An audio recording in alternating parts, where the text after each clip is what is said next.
الحمد لله رب العالمين والصلاة والسلام على سيد الأنبياء والمرسلين أما بعد فأعوذ بالله من الشيطان الرجيم بسم الله الرحمن الرحيم الصلاة والسلام عليك يا رسول الله وعلى آلك وأصحابك يا حبيب الله الصلاة والسلام عليك يا نبي الله وعلى آلك وأصحابك يا نور الله الحمد لله عز وجل درس بخاری شریف ہمارا جاری ہے۔ بخاری شریف سے کتاب الایمان کا درس ہمارا سلسلہ اس کا چل رہا ہے۔ آج بھی انشاءاللہ تبارک و تعالی بخاری شریف سے احادیث طیبہ اور ان کی کچھ شرح سننے کی، تشریح سننے کی ہم سعادت حاصل کریں گے۔ امام بخاری رحمۃ اللہ تعالی علیہ اب جو باب لے کر آئے ہیں، جو چیپٹر لے کر آئے ہیں، وہ ہے کہ باب خوف المؤمن ان یحبط عملہ وہو لا یشعر، یعنی مومن اس بات کا خوف کرتا ہے کہ اس کا عمل یہ تباہ ہو جائے، برباد ہو جائے، یعنی اس کے عمل کو ختم کر دیا جائے، ثواب ختم ہو جائے اور اسے معلوم بھی نہ ہو۔ حضرت ابراہیم تیمی رحمۃ اللہ تعالی علیہ تابعی ہیں، ان کا قول امام بخاری رحمۃ اللہ تعالی علیہ ذکر کرتے ہیں کہ ما اردت قولی علی عملی الا خشیت ان اکون مکذبا او مکذبا، یعنی میں نے جب بھی اپنے قول کو اپنے عمل پر پیش کیا تو اس بات کا خوف کیا کہ میں اپنے آپ کو جھٹلانے والا ہوں یا لوگ مجھے جھٹلائیں گے۔ مطلب یہ ہے کہ میں جو باتیں کرتا ہوں، جو گفتگو کرتا ہوں، لوگوں کو نیکی کی طرف بلاتا ہوں، برائی سے روکتا ہوں، لیکن جب میں اپنے عمل کو دیکھتا ہوں تو وہ مجھے اس کے برعکس نظر آتا ہے اور میں خود اپنے آپ کی تکذیب کرنے والا ہوتا ہوں، اپنے آپ کو جھٹلانے والا بن جاتا ہوں کہ میرے قول اور عمل یہ دونوں جو ہے وہ مطابق نہیں ہیں، کہتا کچھ ہوں، کرتا کچھ ہوں۔ یا اگر لوگ یہ دیکھیں کہ میں ان کو کچھ کہہ رہا ہوں، سمجھا رہا ہوں، لیکن میرا اپنا عمل جو ہے وہ اس کے خلاف ہے، تو لوگ پھر مجھے جھٹلائیں گے۔ یہ حضرت ابراہیم تیمی رحمۃ اللہ تعالی علیہ کی عاجزی تھی، انکساری تھی، ان کی تواضع تھی، ورنہ یہ اللہ کے بہت بڑے ولی تھے، تابعی بزرگ تھے، صحابہ کرام علیہم رضوان سے علم حاصل کرنے والے تھے۔ انہوں نے اپنی کیفیت کو بیان کیا ہے، عاجزی، انکساری کی ہے، اور ہمیں اس میں درس دیا گیا ہے کہ ہم اپنے عمل اور اپنے قول کو یہ یکساں رکھیں، ایسا نہ ہو کہ کہیں کچھ اور عمل کچھ کریں، اور باتیں کچھ ہو رہی ہوں، عمل کچھ ہو رہا ہو تو اس کا نتیجہ یہ نہ نکلے کہ کہیں ہمارے عمل کو برباد نہ کر دیا جائے۔ ابن ابی ملیکہ رحمۃ اللہ تعالی علیہ جو تابعی ہیں، ان کے قول کو امام بخاری ذکر کرتے ہیں۔ آپ فرماتے ہیں کہ ادرکت 30 من اصحاب النبی صلی اللہ تعالی علیہ وسلم کلہم یخاف النفاق علی نفسہ،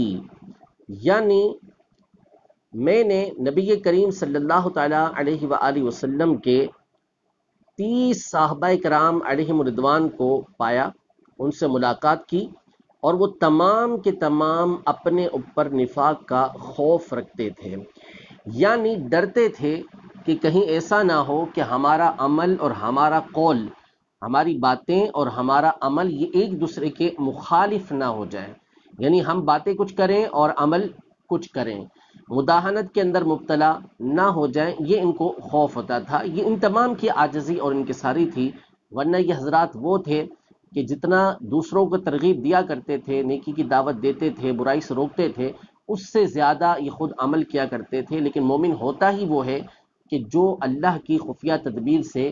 امن میں نہیں رہتا، وہ ڈرتا ہے اللہ تبارک و تعالیٰ کی خفیہ تدبیر سے کہ نہ جانے اس کے ساتھ کیا ہوگا، اس کا معاملہ کیا ہوگا، اس کے ساتھ کیا پیش آئے گا، یہ وہ ڈرتا رہتا ہے۔ اپنے عمل کو وہ کافی نہیں سمجھتا، اور یہ نہیں سمجھتا کہ جو میں عمل کر رہا ہوں وہ میری اپنی طرف سے ہے، جو نیکی کا عمل ہے وہ اللہ تبارک و تعالیٰ کی توفیق سے ہے۔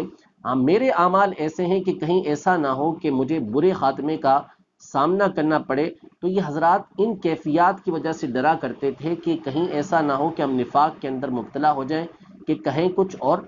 کرے کچھ۔ ان میں سے ابن ابی ملیکہ کہتے ہیں کہ یہ جو 30 صحابہ کرام علیہم رضوان سے میری ملاقات ہوئی، ان میں سے کوئی بھی ایسا نہیں تھا کہ جو یہ کہتا ہو کہ اس کا ایمان جبریل اور میکائیل کے ایمان پر ہے،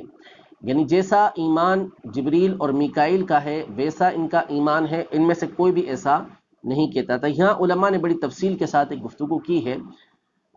جو ایک علمی بحث ہے، اس سے قطع نظر یہاں پر جو مقصود ہے ابن ابی ملیکہ کا وہ یہ ہے کہ یہ تمام کے تمام اپنے ایمان کے ضائع ہونے سے خوف کرتے تھے کہ حضرت جبریل، حضرت میکائیل یہ اللہ تبارک و تعالیٰ کے معصوم فرشتے ہیں، یہ ایمان کے ضائع ہونے کے خوف سے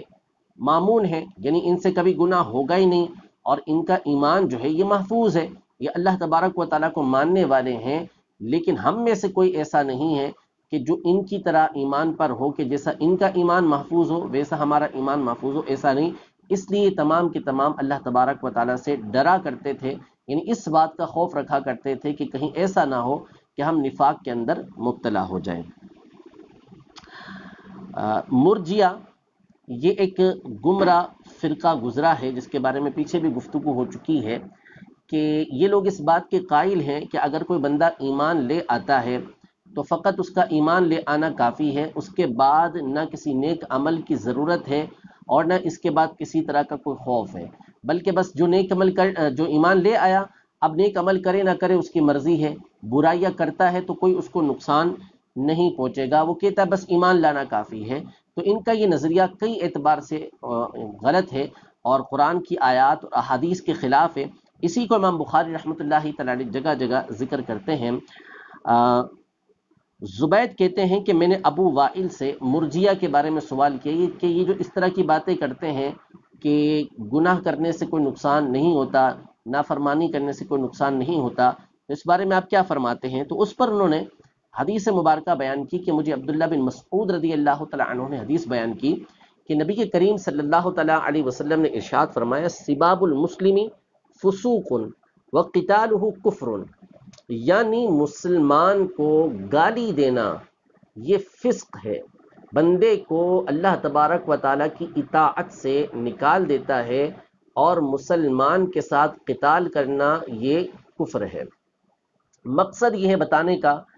کہ مسلمان کو اگر کوئی گالی دیتا ہے تو یہ گالی دینا اللہ تبارک و تعالیٰ کی اطاعت سے اسے نکال دے گا، اس لیے نبی کریم صلی اللہ تعالیٰ علیہ وسلم نے اسے فسق قرار دیا۔ اگر تو برائی کرنا، گالی دینا یہ کسی طرح کا کوئی ایمان پر نقصان ڈالنے والا تھا ہی نہیں، بندے کے لیے کسی طرح مضر تھا نہیں، تو نبی کریم صلی اللہ تعالیٰ علیہ وسلم نے اس کو فسق کیوں فرمایا؟ یہ برائی ہے، خرابی ہے جو بندے کو اللہ کی اطاعت سے نکال دیتی ہے، اسی لیے نبی کریم صلی اللہ تعالیٰ علیہ وسلم نے اس کو فسق ارشاد فرمایا، اور فرمایا کہ جو مومن سے جھگڑتا ہے، مسلمان سے جھگڑتا ہے، یہ کفر ہے۔ کفر سے مراد یہ ہے کہ کافروں جیسے کام کرنے والا ہے، کہ کسی مسلمان سے قتال کرنا، اس کے ساتھ جھگڑنا، یہ کسی مسلمان کا کام نہیں ہے بلکہ یہ کفار کا کام ہے کہ وہ آپس میں جھگڑتے ہیں یا مسلمانوں سے جھگڑتے ہیں۔ مسلمان کا یہ کام نہیں ہے کہ وہ کسی مسلمان سے قتال کرے، اس سے جھگڑے۔ یا پھر اگر کوئی شخص کسی مسلمان سے لڑتا ہے اور اس کو مارتا ہے، مارنے سے مراد جان سے مار دیتا ہے، اور اس وقت اس کا ذہن یہ ہوتا ہے کہ میں اس کو اس لیے مار رہا ہوں کہ یہ مومن ہے، یہ مسلمان ہے، اس کے اسلام اور اس کے ایمان کی وجہ سے اگر کوئی کسی مومن کو، کسی مسلمان کو مارتا ہے تو یہ چیز اس کو دائرہ اسلام سے خارج کر دے گی۔ یعنی زید نے بکر کو قتل کیا، ایک ہی ان کی آپس کی دشمنی تھی جس کی بنیاد پر ایسا ہوا، تو ایسا کرنا کبیرہ گناہ ہے، سخت بہت بڑا گناہ ہے، اور بہت لمبے عرصے تک اس میں جہنم کے اندر رہنا ہوگا، لیکن یہ کفر نہیں ہے۔ ہاں البتہ اگر زید بکر کو اس لیے قتل کرتا ہے، اس لیے مار دیتا ہے کہ یہ مومن ہے، یہ مسلمان ہے، تو اس نے اصل علت یہ بنائی کہ اس کے ایمان کی وجہ سے میں اس کو قتل کر رہا ہوں، یعنی ایمان کو وہ برا سمجھ رہا ہے، تو ایمان کے برا سمجھنے کی وجہ سے وہ دائرہ اسلام سے خارج ہو جائے گا۔ تو اس سے معلوم ہوا کہ جو خرابیاں ہوتی ہیں، گناہ ہوتے ہیں، وہ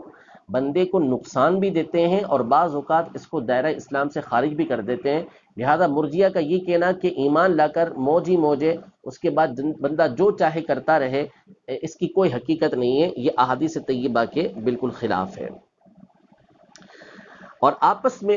جب بندے جھگڑتے ہیں یا آپس میں کوئی معاملہ ہوتا ہے یا بندہ کوئی بھی ایسا کام کرتا ہے کہ جو نافرمانی کے کسی بھی طرح زمرے کے اندر آ سکتا ہے، تو اس کا نقصان ہوتا ہے۔ اب کسی بھی طرح کا جھگڑا ہو، چاہے وہ آپس کا قرضے وغیرہ کا جھگڑا ہو یا کوئی اور جھگڑا ہو، اس کے نقصانات بہرحال ہوتے ہیں۔ اس حوالے سے ایک حدیث مبارکہ سماعت فرمائی، اگرچہ کہ یہاں پر یہ گناہ کی صورت نہیں ہے، لیکن آپس کے جھگڑے کی وجہ سے کیا نقصان ہوا اس کو اس حدیث مبارکہ میں سماعت کیجئے۔ حضرت عبادہ بن صامت رضی اللہ تعالی عنہ روایت کرتے ہیں کہ نبی کریم صلی اللہ تعالی علیہ وآلہ وسلم اپنے حجرہ مبارکہ سے باہر تشریف لائے تاکہ لوگوں کو لیلۃ القدر کے بارے میں بتائیں کہ لیلۃ القدر کب ہے۔ تو دیکھا کہ دو شخص آپس میں جھگڑا کر رہے ہیں، ان کا آپس میں، مسلمانوں کا آپس میں جھگڑا ہو رہا ہے، قرضے کا آپس میں مطالبہ تھا جس کی بنیاد پر آوازیں بلند ہوئی تھیں۔ تو نبی کریم صلی اللہ تعالی علیہ وآلہ وسلم نے ارشاد فرمایا، انی خرجت لأخبرکم بلیلۃ القدر وانہ تلاح فلان وفلان فرفعت، یعنی میں تمہارے پاس اس لیے آیا تھا کہ میں تمہیں بتاؤں کہ لیلۃ القدر کب ہوتی ہے،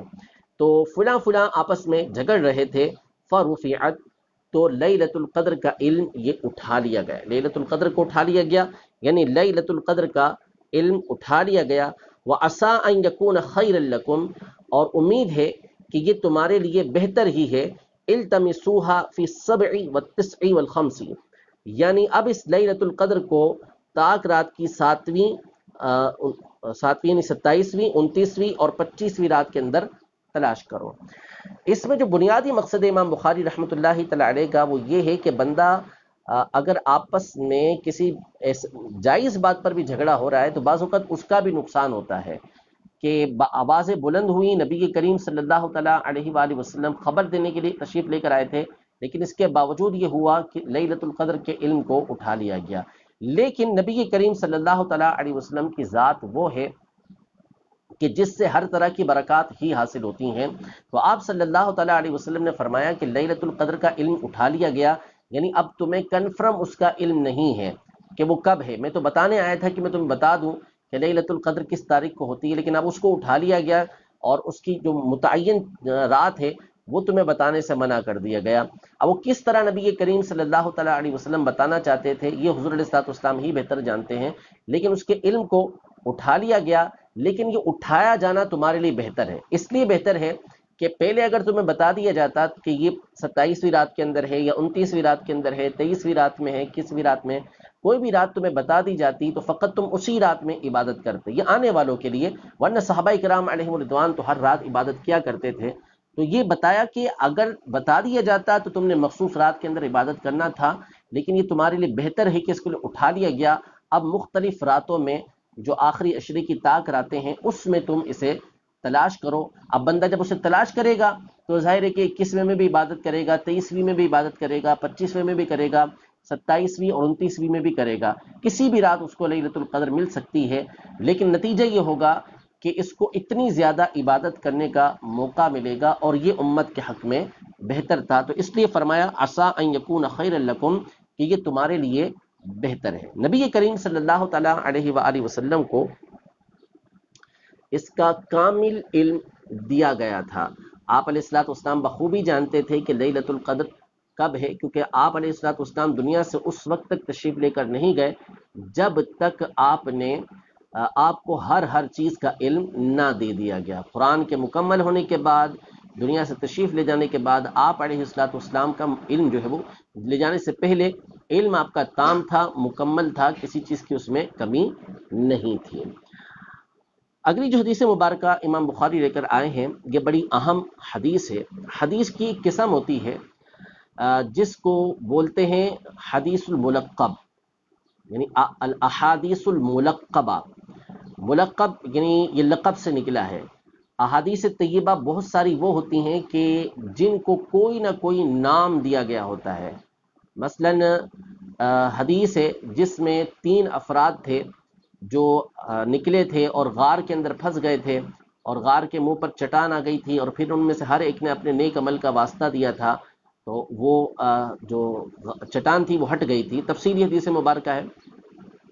تو اس حدیث کو حدیث غار یا حدیث وسیلہ کہا جاتا ہے۔ اسی طرح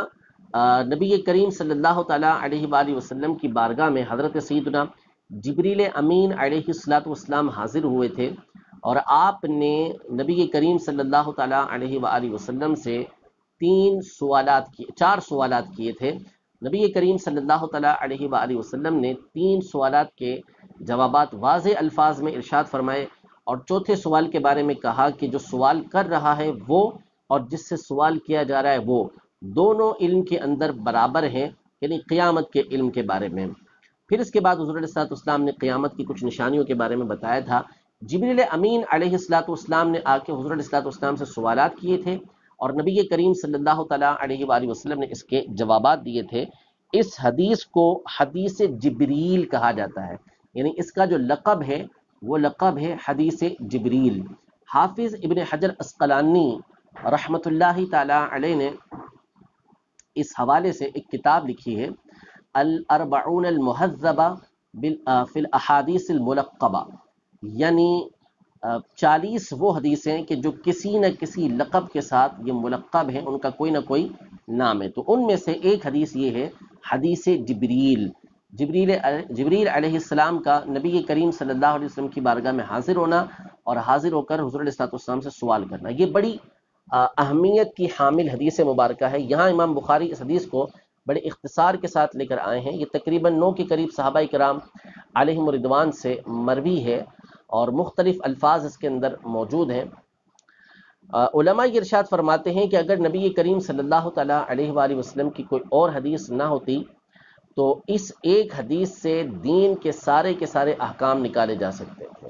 توجہ اور تتبع کے ساتھ، کوشش کے ساتھ اس ایک حدیث مبارکہ سے دین کے جمیع احکام کو نکالے جا سکتا تھا۔ انما الاعمال بالنیات کے بعد جس حدیث مبارکہ کے اوپر علماء نے سب سے زیادہ کتابیں لکھی، شرح کی ہے، وہ یہی حدیث مبارکہ حدیث جبریل کے نام سے ہے۔ علامہ شریف الامجدی صاحب رحمۃ اللہ تعالی علیہ کے مقالات اور رسائل کے نام سے مجموعہ ہے 2 جلدوں میں، اس میں ایک تفصیلی مقالہ آپ کا خاص حدیث جبریل کے اوپر ہے، جس میں آپ نے اس کی شرح کی ہے اور اس میں بہت اچھی باتیں اور مختلف علمی نکات آپ نے اس میں بیان کیے ہیں۔ نبی کریم صلی اللہ علیہ وسلم کی بارگاہ میں جب جبریل امین علیہ الصلوۃ والسلام حاضر ہوئے اور پھر سوالات کرنے کے بعد واپس تشریف لے گئے تو نبی کریم صلی اللہ تعالیٰ علیہ وسلم نے فرمایا تھا، ھذا جبریل جاءکم یعلمکم دینکم، یہ جبریل ہے جو تمہارے پاس اس لیے آئے تھے کہ تمہیں تمہارا دین سکھائیں، تمہیں تمہارا دین سکھائیں۔ تو علماء یہ ارشاد فرماتے ہیں کہ جبریل امین علیہ الصلوۃ والسلام نے اس میں ہمیں ہمارا دین سکھایا اور دین سیکھنا کس طرح چاہیے، علم حاصل کس طرح کرنا چاہیے، یہ بھی نبی کریم صلی اللہ تعالیٰ علیہ وسلم نے حضرت جبریل امین علیہ الصلوۃ والسلام نے سکھایا۔ جبریل امین علیہ الصلوۃ والسلام یہ انسانی صورت میں ایک اعرابی کی صورت میں حاضر خدمت ہوئے، بالکل جوانی کا عالم تھا۔ حدیث پاک کے اندر ہے کہ بال سارے کے سارے سیاہ تھے، بلیک کلر کے تھے، انتہائی سفید کپڑے پہنے ہوئے تھے اور سفر کا کوئی اثر آپ کے جسم پر، آپ کے کپڑوں پر نظر نہیں آ رہا تھا۔ یعنی یہ بیان کرنا اس لیے مقصود تھا، یہ حضرت عمر رضی اللہ تعالیٰ عنہ نے بیان کیا کہ وہ ہمارے درمیان کے تھے بھی نہیں، ہم میں سے کوئی ان کو جانتا بھی نہیں تھا، اور جب یہ اس حالت کے اندر آئے کہ ان کے اوپر سفر کا کوئی اثر بھی نہیں ہے تو یہ بڑی حیرت انگیز بات تھی کہ یہ پتہ نہیں کہاں سے آئے ہیں کہ سفر کے اثر بھی موجود نہیں ہے۔ اگر دور سے آئے ہوتے تو سفر کا اثر ان کے اوپر موجود ہوتا، کپڑے میلے ہو رہے ہوتے، بالوں کے اندر گرد ہوتی، لیکن ایسا کچھ بھی نہیں، بالکل سیاہ بال ہیں، بالکل سفید کپڑے ہیں، سفر کا کوئی اثر ان کے اوپر موجود نہیں تھا۔ جبریل امین علیہ الصلوۃ والسلام، یہ سیاہ ستہ کی حدیث مبارکہ پوری تفصیل کے ساتھ میں آپ کے سامنے بیان کر رہا ہوں۔ جب بارگاہ رسالت میں حاضر ہوئے تو آپ نے محفل کے اختتام پہ کھڑے ہو کے عرض کی کہ کیا میں قریب آ سکتا ہوں؟ نبی کریم صلی اللہ تعالیٰ علیہ وسلم نے اجازت مرحمت فرمائی، وہ تھوڑا قریب گئے، پھر عرض کی کہ میں قریب آ سکتا ہوں،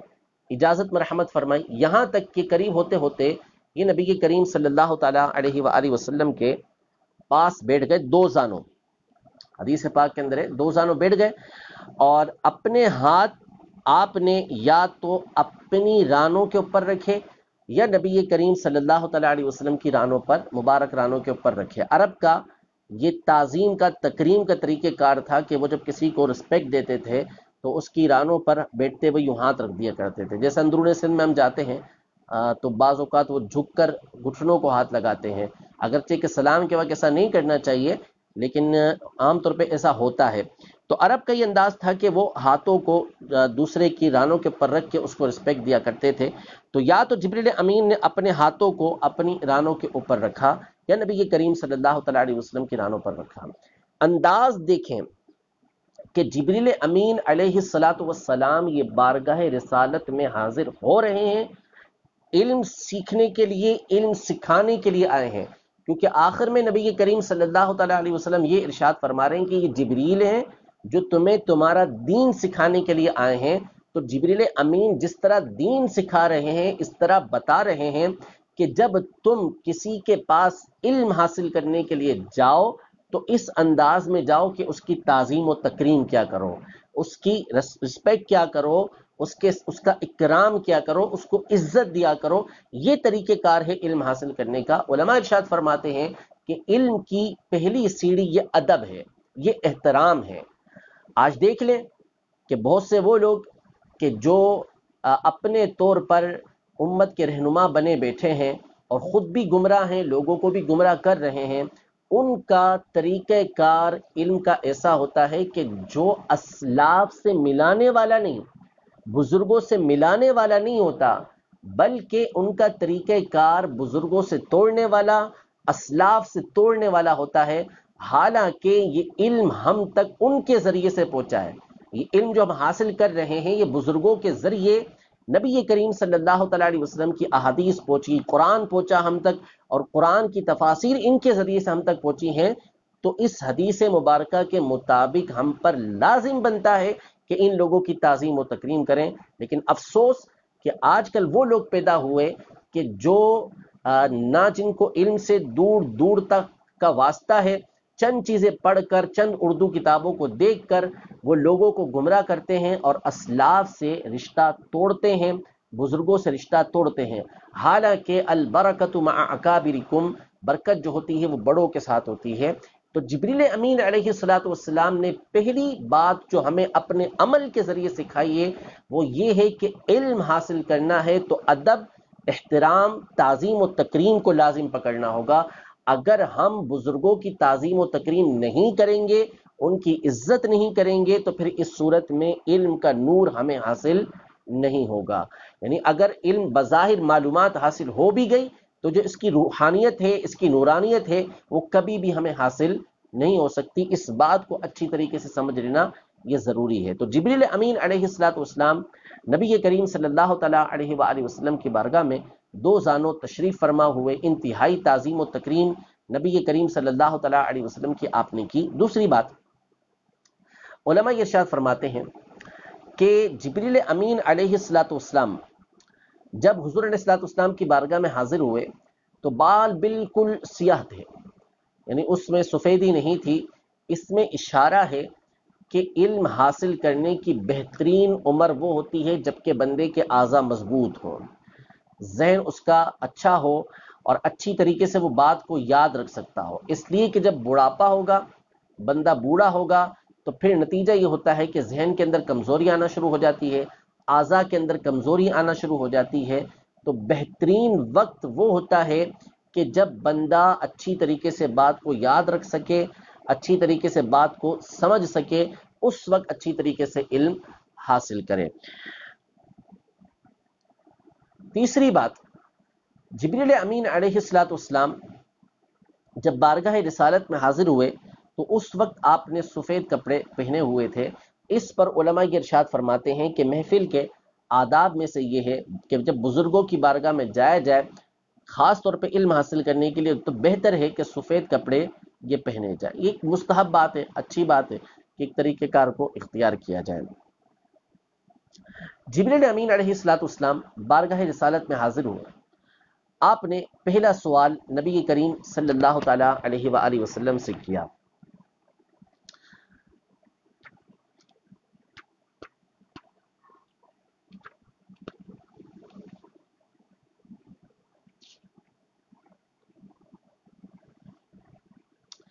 پہلا سوال تھا مل ایمان، ایمان کیا ہے؟ تو نبی کریم صلی اللہ تعالیٰ علیہ وسلم نے ارشاد فرمایا کہ الایمان، ایمان یہ ہے کہ ان تؤمن باللہ و ملائکتہ و بلقائہ و رسلہ و تؤمن بالبعث، یعنی تو اللہ پر ایمان لے کر آ، اس کے ملائکہ پر ایمان لے کر آ، اور اس سے ملاقات یعنی قیامت کے دن پر ایمان لے کر آ، رسولوں پر ایمان لے کر آ، مرنے کے بعد اٹھائے جانے پر ایمان لے کر آ، یعنی ان تمام باتوں کو تسلیم کر۔ یہاں پہ امام بخاری نے اختصار کے ساتھ اس کو بیان کیا ہے، اور کتابوں کے اندر اور احادیث کے اندر اور چیزیں بھی موجود ہیں۔ حاصل کلام یہ ہے کہ ہر اس بات کو تسلیم کرے کہ جس کو نبی کریم صلی اللہ تعالیٰ علیہ وآلہ وسلم اپنے رب کی طرف سے لے کر آئے، اس میں نبی کریم صلی اللہ علیہ وسلم کو سچا جاننا کہ آپ علیہ الصلوۃ والسلام اللہ تبارک و تعالیٰ کے آخری نبی ہیں، اللہ تبارک و تعالیٰ وحدہ لا شریک ہے، اللہ تبارک و تعالیٰ نے انبیاء کرام علیہم السلام کو بھیجا، اللہ تبارک و تعالیٰ نے فرشتوں کو پیدا فرمایا، فرشتے اس کی مخلوق ہیں، اللہ تبارک و تعالیٰ نے لوگوں کی ہدایت کے لیے کتابوں کو نازل کیا، مرنے کے بعد اٹھائے جانے پر تقدیر کے اچھے برے کے اللہ تبارک و تعالیٰ کی طرف سے ہونے پر ان تمام چیزوں کو ماننا، تسلیم کرنا، یہ ایمان کہلاتا ہے۔ ایمان یہ ہے کہ ان تمام چیزوں کو مانا جائے۔ جب نبی کریم صلی اللہ تعالیٰ علیہ وآلہ وسلم نے یہ بیان کیا کہ ایمان ان چیزوں کو کہتے ہیں، پہلی بات تو اس کو سمجھ لیں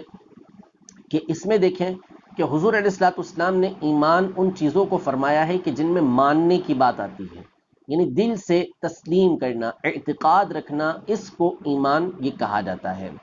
کہ ان تمام چیزوں کو تسلیم کرنا، ٹھیک ہے، اور مان لینا۔ پھر جب حضور علیہ الصلوۃ والسلام نے یہ ارشاد فرما دیا تو جبریل امین علیہ الصلوۃ والسلام جو آرابی کی صورت میں تھے، ابھی صحابہ کو معلوم نہیں تھا کہ یہ جبریل علیہ السلام ہیں، تو انہوں نے حضرت جبریل علیہ السلام نے کہا کہ صدق تھا، آپ نے سچ کہا۔ تو اس پر حضرت عمر رضی اللہ عنہ فرماتے ہیں کہ ہمیں بڑا تعجب ہوا کہ ایک طرف تو نبی کریم صلی اللہ تعالیٰ علیہ وآلہ وسلم سے سوال کر رہے ہیں، اور پھر جب حضور علیہ الصلوۃ والسلام نے جواب دیا تو صدق تھا کہہ رہے ہیں کہ آپ نے سچ کہا۔ سوال کرنے کا مطلب تو یہ ہوتا ہے کہ ان کو معلوم نہیں، اگر معلوم ہے تو سوال کس چیز کا؟ جب معلوم نہیں اور سوال کیا، نبی کریم صلی اللہ علیہ وسلم نے جواب دیا، تو اب یہ کس بنیاد پہ کہہ رہے ہیں صدق تھا؟ کہ آپ نے سچ کہا۔ سچ کہا تصدیق تو وہی کر سکتا ہے جس کو پہلے سے علم ہو، اور ان کا سوال کرنا یہ اس بات کی دلیل ہے کہ ان کو پہلے سے علم نہیں تھا۔ لیکن سوال کرنے کے بعد جب نبی کریم صلی اللہ تعالیٰ علیہ وسلم اس کا جواب دے رہے ہیں تو یہ کہہ رہے ہیں صدق تھا، بڑی حیرت کی بات ہے۔ یہ تو کہتے ہیں کہ میں تسلیم کرتا ہوں، مجھے آپ نے جو ارشاد فرمایا ہے میں اس پر ایمان لے کر آتا ہوں، لیکن اس کی جگہ یہ کہہ رہے ہیں کہ صدق تھا، آپ نے سچ کہا، تو اس کا مطلب ہے کہ ان کو اس کے بارے میں پہلے سے علم تھا۔ دوسرا سوال، حضرت سیدنا جبریل امین علیہ الصلوۃ والسلام نے نبی کریم صلی اللہ تعالیٰ علیہ وآلہ وسلم سے یہ کیا کہ مل اسلام، اسلام کیا ہے؟ تو نبی کریم صلی اللہ تعالیٰ علیہ وآلہ وسلم نے ارشاد فرمایا کہ اسلام یہ ہے کہ ان تعبد اللہ ولا تشرک بہ وتقیم الصلاۃ وتؤدی الزکاۃ المفروضۃ وتصوم رمضان، یعنی اسلام یہ ہے کہ تو اللہ کی عبادت کرے اور اس کے ساتھ کسی کو شریک نہ کرے، اور نماز ہمیشہ پڑھتا رہے، زکوٰۃ جو فرض ہے اس کو ادا کرے، اور رمضان کے روزے رکھے۔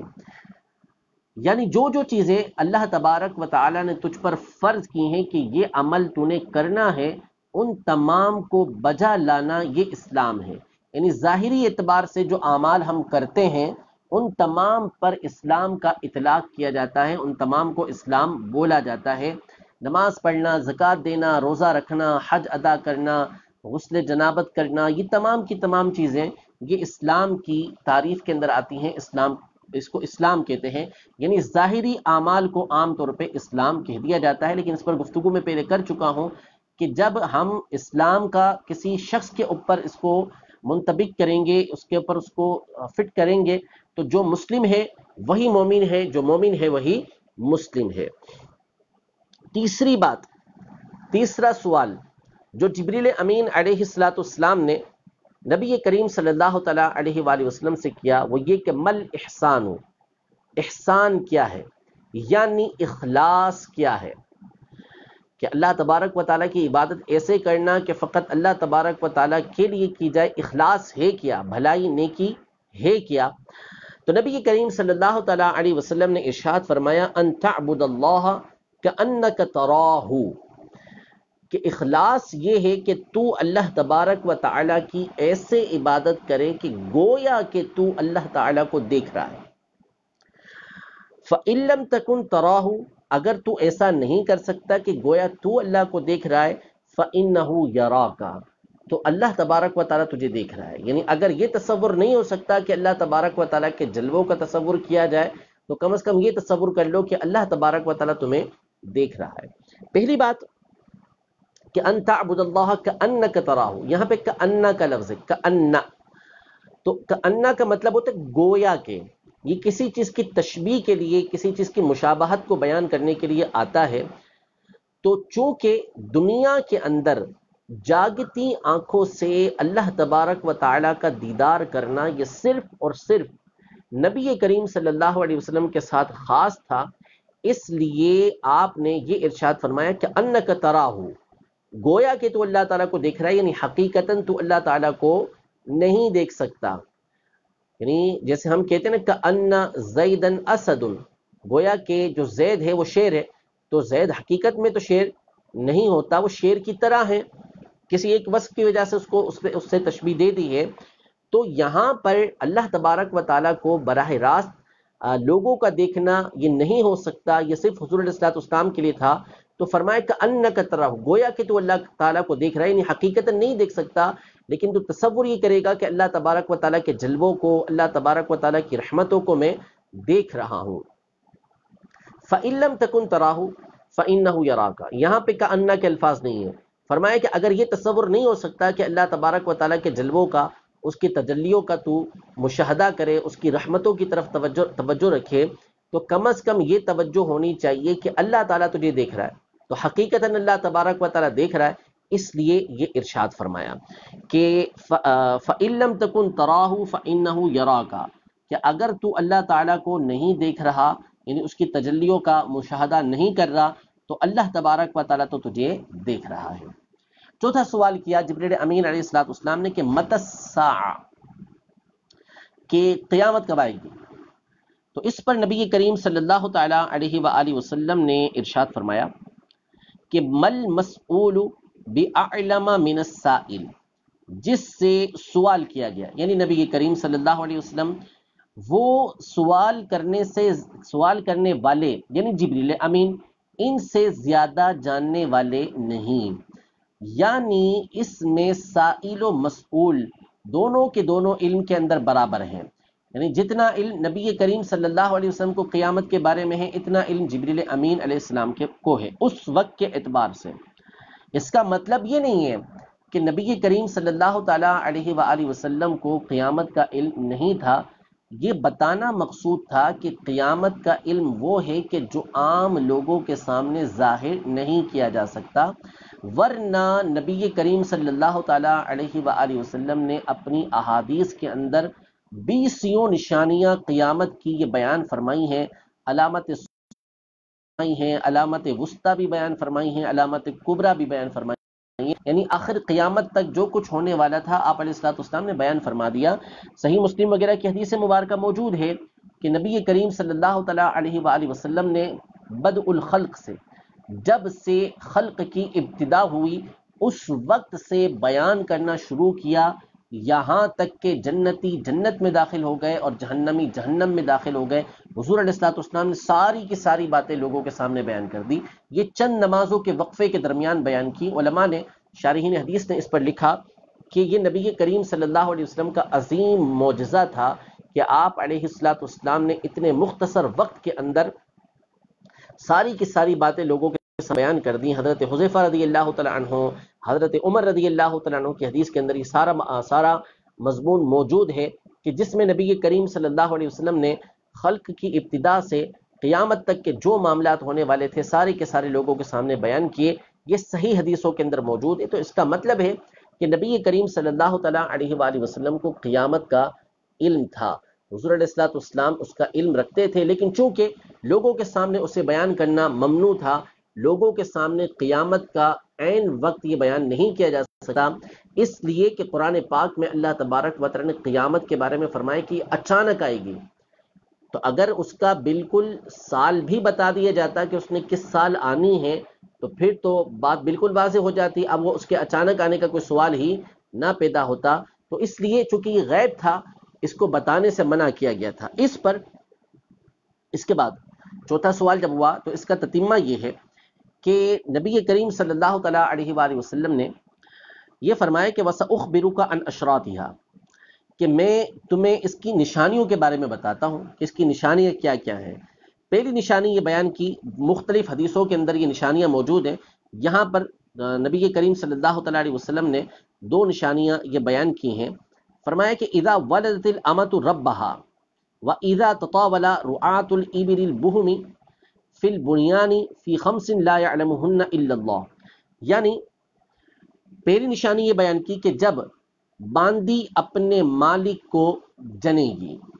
باندی اپنے مالک کو یعنی کنیز یہ اپنے مالک کو جنے گی، اس کی بہت ساری شروحات کی گئی ہیں۔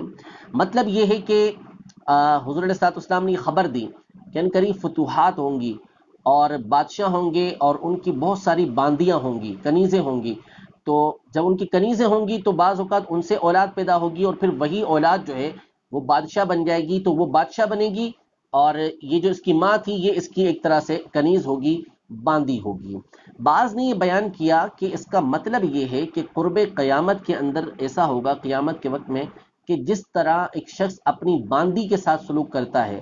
کنیز کے ساتھ سلوک کرتا ہے، ایسا ہی سلوک آدمی اپنی ماں کے ساتھ کرے گا، یعنی برا سلوک کرے گا۔ قیامت کی نشانیوں میں سے ایک نشانی یہ ہے۔ اور ایک نشانی یہ بیان کی کہ سیاہ اونٹوں کو چرانے والے،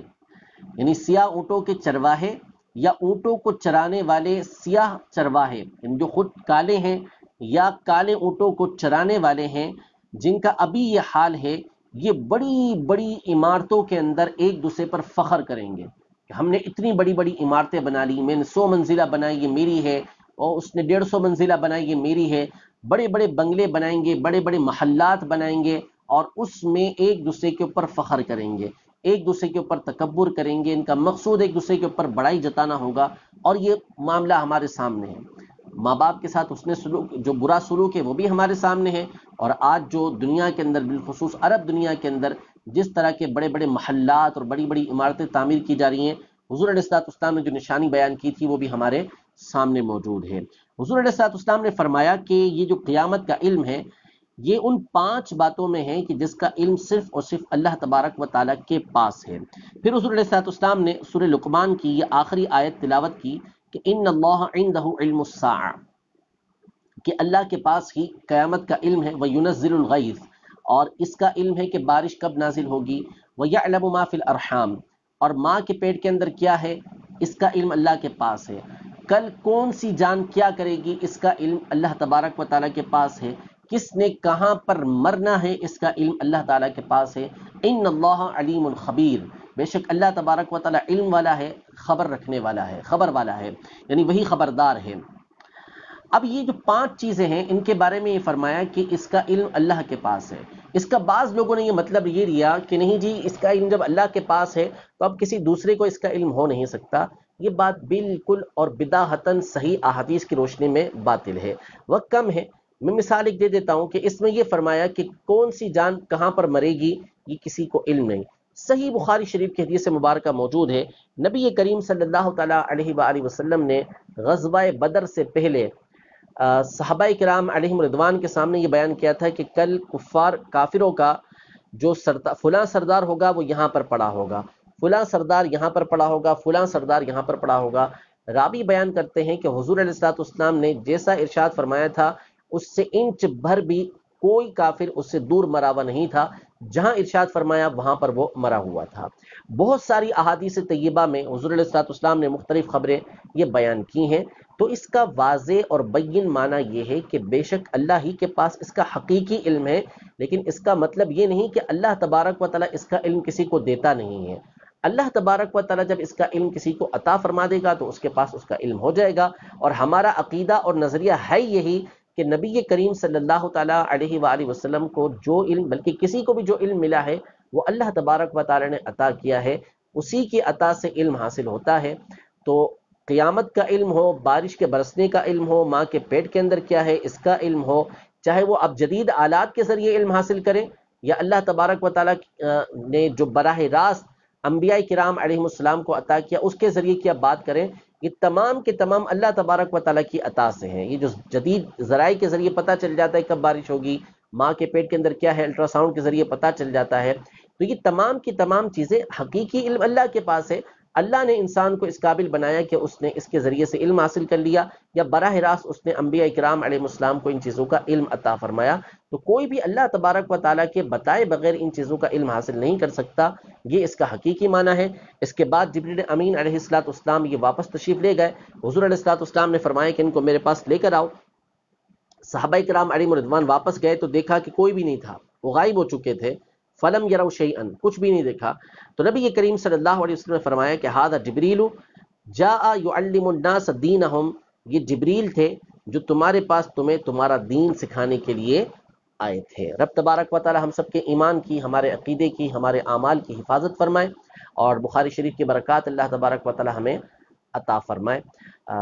چونکہ ابھی 3 بجے نگران شورا کا یہ بیان شروع ہو جائے گا، تو اس میں آپ مدنی چینل کے ذریعے شریک ہو جائیں. آج جو ہمارے آفیشیل فیس بک پیج پر مفتی حسان الطاری آفیشیل فیس بک پیج جو ہے اس پہ سوال جواب کا سلسلہ نہیں ہو سکے گا. بیان کے اندر آپ شریک ہوں، کیونکہ وہ اہم بیان ہے، تمام دعوت اسلامی والوں کو سننے کی اس پر تاکید ہے کہ اس کو اچھی طریقے سے سماعت فرمائے. اللہ تبارک و تعالی ہمیں عمل کی توفیق عطا فرمائے. آمین بجاہ النبی الامین صلی اللہ تعالی علیہ وآلہ وسلم.